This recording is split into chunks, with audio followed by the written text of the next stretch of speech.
नमस्कार, जोहार। छत्तीसगढ़ न्यूज में आपका बहुत बहुत स्वागत है। इससे पहले आप न्यूज को कहां से देख रहे हैं, कमेंट में जरूर बताएं। साथ ही चैनल को सब्सक्राइब करना बिल्कुल ना भूलें। छत्तीसगढ़ को बड़ी सौगात देंगे नितिन गडकरी, अयोध्या से जुड़ेगा राज्य। छत्तीसगढ़ को जल्द नई सौगात मिलने जा रही है। राज्य के मुख्यमंत्री इन दिनों दिल्ली दौरे में हैं। सीएम विष्णुदेव साय ने केंद्रीय सड़क परिवहन मंत्री नितिन गडकरी से मुलाकात की। सीएम ने बताया कि केंद्रीय सड़क एवं परिवहन मंत्री नितिन गडकरी ने उनके निवास पर मुलाकात की। उनके साथ वित्त मंत्री ओपी चौधरी भी मौजूद थे। मुख्यमंत्री साय ने मंत्री नितिन गडकरी को सड़क परियोजना की जरूरतों की जानकारी दी, जिसके बाद मंत्री नितिन गडकरी ने हर संभव सहयोग का आश्वासन दिया है। सीएम भजनलाल के दावे को छत्तीसगढ़ के मुख्यमंत्री ने किया खारिज।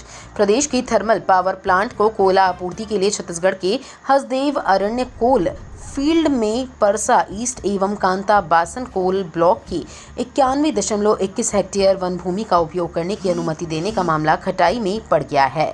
छत्तीसगढ़ के मुख्यमंत्री विष्णुदेव साय ने राजस्थान सरकार को ऐसी कोई अनुमति देने से इनकार कर दिया है। छत्तीसगढ़ में मीडिया के सवाल के जवाब में सीएम साय ने कहा कि ऐसी कोई बात नहीं है, उनकी तरफ से गलती हो गई होगी, हमारी तरफ से ऐसा कुछ नहीं हुआ है। छत्तीसगढ़ में यूनिफॉर्म सिविल कोड लाने की तैयारी। छत्तीसगढ़ सरकार राज्य में यूनिफॉर्म सिविल कोड लागू करने जा रही है। डिप्टी सीएम विजय शर्मा ने बताया कि छत्तीसगढ़ में निश्चित रूप से यूसीसी लागू होगी। छत्तीसगढ़ सरकार हमारे आंतरिक मामलों में हस्तक्षेप करने वाली शक्तियों को मिटा देगी। डिप्टी सीएम ने साथ ही कहा कि अगले 3 वर्षों के भीतर छत्तीसगढ़ से नक्सलवाद की समस्या का समाधान हो जाएगा। विजय शर्मा ने दिल्ली दौरे पर गए थे। वहां उन्होंने केंद्रीय मंत्रियों मनसुख मंडाविया और अश्विनी वैष्णव से मुलाकात की। प्रधानमंत्री फसल बीमा योजना से किसानों को मिलेगी राहत। छत्तीसगढ़ सरकार के कृषि विभाग द्वारा खरीफ वर्ष 2024 के लिए प्रधानमंत्री फसल बीमा योजना के तहत किसानों को पंजीयन कराना जरूरी है। इसके लिए अंतिम तिथि 31 जुलाई 2024 निर्धारित की गई है। किसान मुख्य फसल धान तथा अन्य फसलों जैसे मक्का, उड़द, कुटकी आदि का बीमा करा सकते हैं। प्रधानमंत्री फसल बीमा योजना के तहत प्रतिकूल मौसम, सूखा, बाढ़, जल प्लावन, ओलावृष्टि आदि प्राकृतिक आपदाओं से किसानों को होने वाले नुकसान से राहत दिलाई जाती है। स्पार्क पुरस्कारों में छत्तीसगढ़ का दबदबा। शहरी आजीविका मिशन में अच्छे कार्यों के लिए मिले 5 राष्ट्रीय पुरस्कार। भारत सरकार के आवासन और शहरी कार्य मंत्रालय की ओर से शहरी गरीब परिवारों को सशक्त बनाने और उनकी आजीविका के अवसरों को बढ़ाने में उत्कृष्ट कार्यों के लिए आज नई दिल्ली में प्रदान किए गए स्पार्क पुरस्कारों में छत्तीसगढ़ का दबदबा रहा।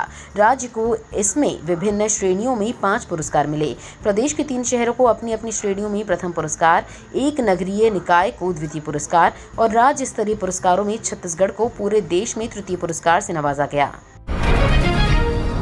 केंद्र सरकार का तोहफा, छत्तीसगढ़ मितानिनों को मिलेगा 5 लाख का स्वास्थ्य बीमा। छत्तीसगढ़ सरकार ने जहां मितानिनों को सैलरी ऑनलाइन देने का निर्णय लिया है, वहीं केंद्र सरकार छत्तीसगढ़ के मितानिनों को 5 लाख का स्वास्थ्य बीमा देने का केंद्रीय बजट में घोषणा की है। बजट में की गई घोषणा के अनुसार छत्तीसगढ़ के मितानिनों का 5 लाख तक का बीमा का लाभ मिलेगा। बता दें कि वित्त मंत्री निर्मला सीतारमण ने 1 फरवरी को अंतरिम बजट पेश किया था। इसमें केंद्रीय बजट में मितानिनों के लिए 5 लाख का स्वास्थ्य बीमा भी शामिल है। छत्तीसगढ़ आएंगे पंडित प्रदीप मिश्रा, दुर्ग में सुनाएंगे शिव महापुराण कथा। जिले की सेक्टर 6 स्थित जयंती स्टेडियम में आगामी 25 जुलाई से 31 जुलाई तक कथा व्यास पंडित प्रदीप मिश्रा के मुखारविंद से श्री शिव महापुराण कथा का दिव्य आयोजन होना है। इस निमित्त कथा की पूर्व तैयारी के अंतर्गत कथा पंडाल निर्माण का कार्य प्रारंभ करने हेतु आयोजक दया सिंह और साधु संतों, महंत गणों और पुजारियों के शुभ हस्ते भूमि पूजन किया गया। भिलाई के सेक्टर 6 स्थित जयंती स्टेडियम में पंडित प्रदीप मिश्रा के द्वारा शिव महापुराण कथा का दिव्य आयोजन होना है। इसको लेकर बोल बम सेवा समिति के अध्यक्ष दया सिंह ने तैयारी को लेकर भूमि पूजन की गई। साथ ही पंडाल लगने का काम भी शुरू हो चुका है। छत्तीसगढ़ की कोल माइंस पर राजस्थान में मचा सियासी बवाल। राजस्थान में छत्तीसगढ़ की कोल माइंस की मंजूरी को लेकर सीएम विष्णुदेव साय ने साफ तौर पर राजस्थान के मुख्यमंत्री के दावे को इनकार कर दिया है। ऐसे में बड़ा दिलचस्प सियासत छत्तीसगढ़ को लेकर छिड़ गया है, क्योंकि सोशल मीडिया पर पूर्व मुख्यमंत्री अशोक गहलोत ने लगे हाथ छत्तीसगढ़ और राजस्थान में भाजपा सरकार के मुख्यमंत्री पर सवाल खड़े किए हैं। लेकिन सीएम विष्णुदेव साय 2 टूक में इस बात को एक सिरे से खारिज कर दिया है कि राजस्थान को किसी तरह का हसदेव अरण्य कोल फील्ड में अनुमति दी गई है। छत्तीसगढ़ में डायरिया मरीजों की संख्या हुई 10,000 पार, स्वास्थ्य सुविधाओं पर बोले हेल्थ मिनिस्टर। छत्तीसगढ़ में डायरिया का कहर फैल रहा है। मानसून और बारिश में मौसमी बीमारियों साथ साथ प्रदेश में डायरिया के मरीजों की संख्या में अचानक इजाफा हो गया है। राज्य में अब तक 10,000 से ज्यादा लोग इसकी चपेट में आ चुके हैं। इस मामले में स्वास्थ्य मंत्री श्याम बिहारी जायसवाल ने कहा कि स्वास्थ्य विभाग अलर्ट है और सतत रूप से सभी मामलों को टैकल किया जा रहा है। छत्तीसगढ़ में अब तक 10,000 से ज्यादा लोग डायरिया से ग्रसित हो चुके हैं। छत्तीसगढ़ के 52 स्कूल पीएम श्री स्कूल योजना में शामिल। भारत सरकार ने छत्तीसगढ़ के 52 और हायर सेकेंडरी स्कूलों को पीएम श्री योजना में शामिल किया है। केंद्रीय शिक्षा विभाग के डायरेक्टर प्रीति मीणा ने छत्तीसगढ़ के स्कूल शिक्षा सचिव सिद्धार्थ कोमल परदेशी हेतु पत्र लिखा है। बता दें कि पहले चरण में छत्तीसगढ़ के 211 स्कूलों को पीएम श्री योजना में शामिल किया गया था। हवा के दूसरे चरण में छत्तीसगढ़ के स्कूलों को मौका नहीं मिला, मगर तीसरे चरण में छत्तीसगढ़ की 52 स्कूलों को इस सूची में शामिल किया गया है। देखिए सूची किस जिले में कितने स्कूलों को इस योजना में शामिल किया गया है। Amazon, माइक्रोसॉफ्ट छत्तीसगढ़ में दिखा रहे दिलचस्पी, जल्द ही खुल सकती हैं बड़ी कंपनियां। प्राकृतिक संसाधनों और बहुमूल्य खनिजों के विशाल भंडारे के बावजूद छत्तीसगढ़ निवेशकों की पहली पसंद नहीं बन सका।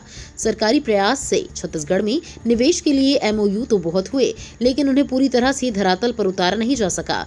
2001 से 2018 के बीच 3,03,115.70 करोड़ रुपए के पूंजी निवेश के 211 करार हुए थे। इनमें 2,24,339.34 करोड़ का निवेश ही नहीं हो सका, यानी सिर्फ सरकारी कागजों में निवेश के नाम पर धन बरसता रहा। छत्तीसगढ़ में पिछले 12 साल से एक भी ग्लोबल इन्वेस्टर्स समिट नहीं हो सकी। छत्तीसगढ़ के शिमला में अवैध कब्जे पर चला सरकारी बुलडोजर। छत्तीसगढ़ के शिमला कहे जाने वाले मैनपाट में शासकीय भूमि पर अतिक्रमण के खिलाफ जिला प्रशासन ने कार्रवाई करते हुए 35 एकड़ शासकीय भूमि कब्जा मुक्त करा दिया है। इस दौरान शासकीय भूमि में बने मकान व बाउंड्री वॉल को जेसीबी से तोड़ दिया गया।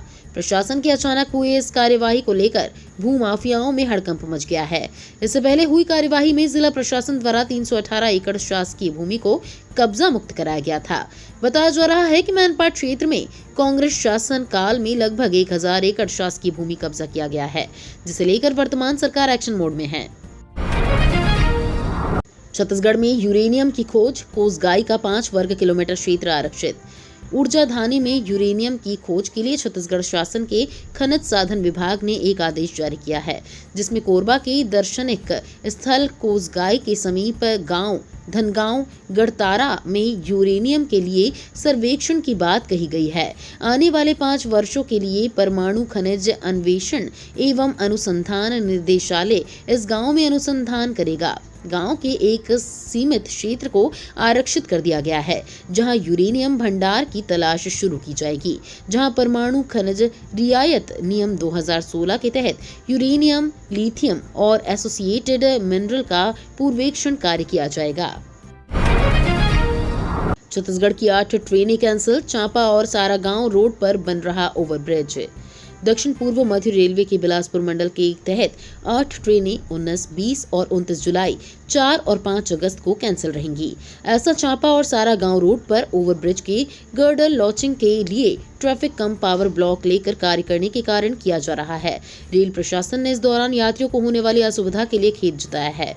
रेलवे प्रशासन अधोसंरचना विकास के सभी कार्यों को जल्द पूरा करने का प्रयास कर रहा है। आरबीआई बुलेटिन के मुताबिक अर्थव्यवस्था ने पकड़ी रफ्तार। बैंकिंग सेक्टर के रेगुलेटर आरबीआई ने जुलाई महीने के अपने मंथली बुलेटिन में खाद्य महंगाई में तेजी पर चिंता जाहिर की है। बुलेटिन के मुताबिक 3 महीने तक महंगाई दर में कमी आने के बाद जून 2024 में फिर से महंगाई में तेजी देखने को मिली है, जिसके लिए सब्जियों की कीमतों में उछाल जिम्मेदार है, जिसमें तेजी बनी हुई है। ये तो थी आज की बड़ी खबरें। अगर आपको न्यूज पसंद आई हो तो वीडियो को लाइक और शेयर करना बिल्कुल ना भूलें। धन्यवाद।